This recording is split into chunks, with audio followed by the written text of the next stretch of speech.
Life at Hawthorn School. Heidi, who lives with her grandfather in the mountains, is sent to a boarding school. Does she become comfortable there and make friends? Heidi met the French teacher, Mademoiselle Raymond, who was very tall and thin and nearsighted. There was a row of buttons that paraded down her back like many small beetles. I'm very strict, especially about dictation. Heidi began to be afraid she could not live up to Clara. She felt even more convinced of this when she talked to Fräulein Feld. I hope we shall be a happy family. That first morning, Heidi made 52 errors in the dictation. She made a spot on the tablecloth at lunch. We are not living in a village. Excuse me, mademoiselle, said Heidi. It was an accident. Mademoiselle Larby resumed. Be especially kind to Eileen, girls. Her father has just died in Buenos Aires, where he was the consul general, and her mother is ill.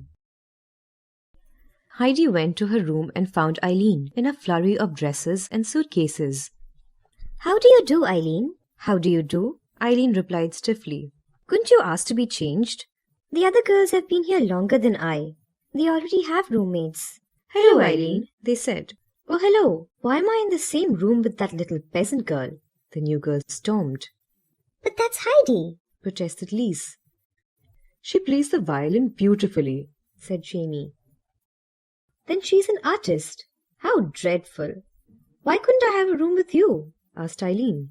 Impossible. Since I came 3 days ago, I've been afflicted with the companionship of Lise here. We argue all day long. She went on with a laugh. But I wouldn't leave her for the world.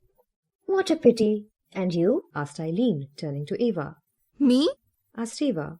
I'm very happy rooming with Jamie. She doesn't please me, said Eileen. On one side of the classroom where the new students gathered to hear the solemn reading of the rules, a large door opened onto a beautifully kept garden. Heidi slipped out to look at the little clusters of primroses and a little woolly cloud floating overhead. Heidi, here she comes, warned one of the girls. Heidi just had time to slip back into her place when Mademoiselle Larby marched in. The headmistress began to read in a solemn voice.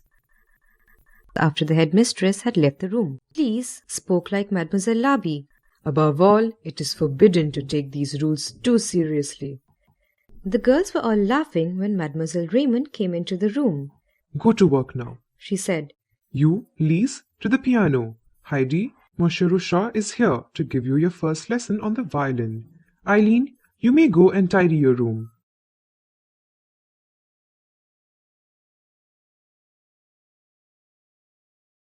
Subscribe now and press the bell icon.